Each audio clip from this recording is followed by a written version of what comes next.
Bonjour frères et sœurs et amis. Voilà, je suis le pasteur Milor, je suis connu. Et j'aimerais vous donner quelques paroles de Dieu. Par rapport à le siècle que nous vivons est très difficile. Mais il y a des gens aujourd'hui qui n'osent plus demander pardon à Dieu. Ils croyaient que Dieu n'accepte plus leur pardon. Voilà, je vais être très simple et je ne vais pas parler longtemps. La personne sur la terre, elle va en enfer, pas parce qu'elle a péché. C'est peut-être bizarre pour certains. C'est parce qu'elle n'aura pas demandé pardon à Dieu pour ses péchés. Le péché, la quantité des péchés, c'est pas un problème pour Dieu. Le problème pour Dieu, c'est que celui qui ne demande pas pardon. Et c'est le problème pour la personne aussi qui ne demande pas pardon. L'enfer n'est pas créé pour les humains. Vous trouverez ça dans l'évangile de Matthieu, chapitre 25, verset 41. C'est sorti de la bouche de Jésus.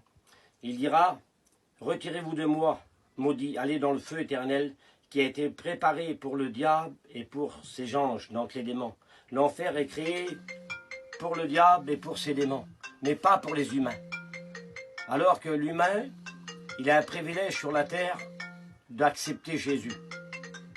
Tout homme sur la terre peut demander pardon, toute femme peut demander pardon à Dieu. Je vous invite aujourd'hui à demander pardon à Jésus pour vos péchés. Ce n'est pas un souci la quantité des péchés. Mais lorsque vous demanderez pardon à Jésus, ce n'est pas dans 1 heure, ou 2 heures, ou 10 jours qu'il pardonnera. À l'instant on dit « Seigneur, j'ai péché contre toi ».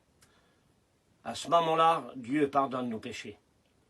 Et nous, on a trouvé Jésus, on a la plus belle vie du monde avec Jésus. Malgré les difficultés sur cette terre, les problèmes, on a une espérance. On sait où aller, on sait qu'on va quitter cette terre. Mais pour aller rejoindre le paradis, le 3e ciel, la demeure de Dieu. Vous trouverez ça dans 2 Corinthiens chapitre 12.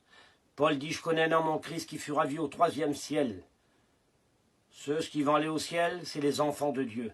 C'est ceux qui auront dit oui à Jésus.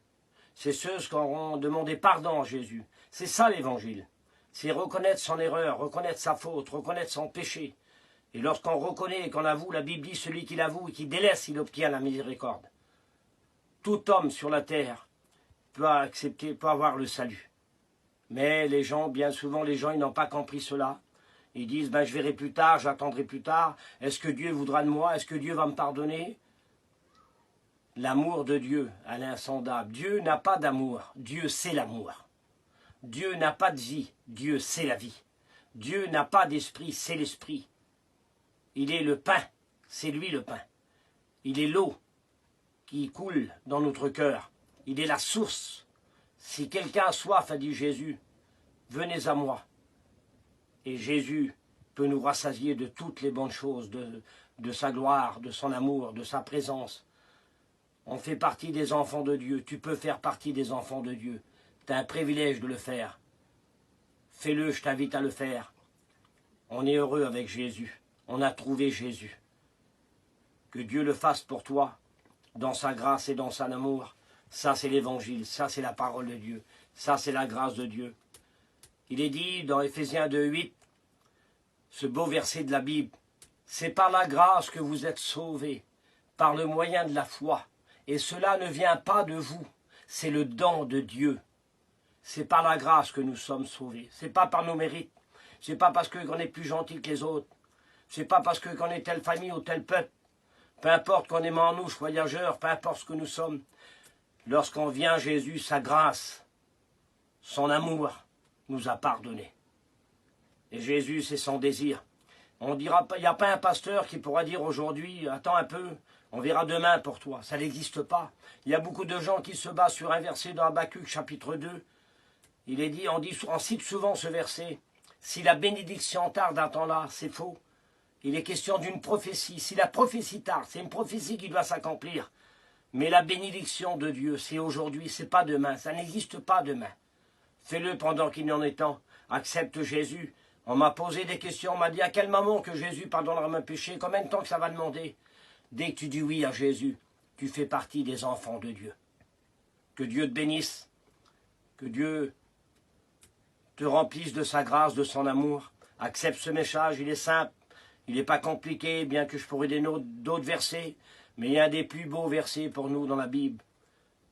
C'est Jean 3,16. Car Dieu a tant aimé Milord qu'il a donné son Fils. Car Dieu t'a tant aimé qu'il a donné Jésus pour toi. Quel amour! Alors qu'on ne le méritait pas, on ne mérite rien du tout. Mais son amour, allait déverser dans nos cœurs par le Saint-Esprit. Et chaque jour, nous vivons les choses de Dieu. On essaye de vivre les choses de Dieu. On marche avec lui, on entretient notre salut. Lorsque tu as accepté Jésus, lorsque tu vas donner ton cœur à Dieu, je ne parle pas du baptême, le baptême viendra bien sûr. Eh bien, tous les jours, tu entretiendras ton salut. Tu te mettras dans la prière, tu liras la Bible, tu liras la réunion, tu chanteras des cantiques, tu vivras pour ton foyer, pour ta famille, pour tes parents, tes beaux-parents. La Bible dit ceci, celui qui vient à Jésus, il sera sauvé, lui et toute sa famille. Ton témoignage pour amener aussi des âmes à Dieu. Que Dieu te bénisse dans ton foyer avec tes enfants, ta campagne. Que la grâce de Dieu soit sur vous.